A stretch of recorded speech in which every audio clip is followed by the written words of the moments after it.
Hello everyone, আপনাদের সকলকে আমার নতুন একটি ভিডিওতে স্বাগত জানাই। আজকে পয়লা বৈশাখ, তাই ভিডিও শুরুতেই আপনাদের সকলকে জানাই শুভ নববর্ষের প্রীতি, শুভেচ্ছা ও ভালোবাসা।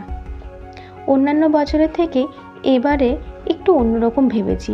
প্রত্যেক বছরে তো বিভিন্ন রকম ভালো মন্দ রান্না করে এদিক ওদিক ঘুরতে যেয়ে এভাবেই পয়লা বৈশাখ পালন করা হয়। তাই এবার একটু ভেবেছি বাড়িতে পুজো দেব। সকাল থেকে তার জোগাড় করতেই সবাই ব্যস্ত। সকাল সকাল সবাই বেশ নতুন পোশাক, স্নান করে নতুন পোশাক পরে তৈরি।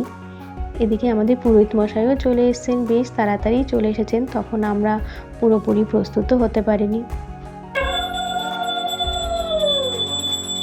আজকের দিনটাতে পুজো দিয়ে যদি বছরের দিনটা শুরু করা যায় তাহলে বেশ ভালোই লাগছিল। বাড়ির সকল সদস্য নতুন পোশাক পরবে আর আমার গপু পরবে না, তা কি হয়? তাই ওর জন্য কিন্তু নিয়ে এসেছি নতুন পোশাক। ও আমাদের সকলের সাথে বসে পুজো দেখছে।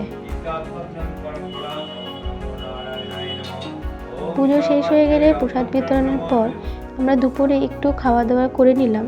এরপরে বেলা থাকতে থাকতেই বেরিয়ে পড়লাম একটা বন্ধুর বাড়ির উদ্দেশ্যে। সেখান থেকে সবাই একসাথে হয়ে চড়ক মেলায় ঘুরতে যাব।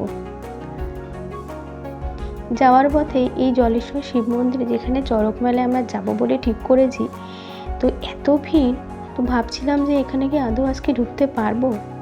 এই শিব পুকুরের চারিদিকে এত পরিমাণে লোক জমায়েত হয়ে আছে। আসলে আজকে তো পয়লা বৈশাখ, আর এই দিনটিতেই এই জলে আমাদের যে চড়ক মেলার উদ্দেশ্যে যে বিগ্রহকে তোলা হয়, তাকে আজকে এই জলে আবার দিয়ে দেওয়া হবে। তো সেটা দেখতেই এত লোকের ভিড়। আজকে আর আমাদের মেলায় যাওয়া হলো না, তো সবাই মিলে একসাথে দেখা করলাম, গল্প গুজব, হই হট্টগোল আর একটু খাওয়া দাওয়ার মধ্য দিয়ে পয়লা বৈশাখটা উদযাপন করলাম। Thank you.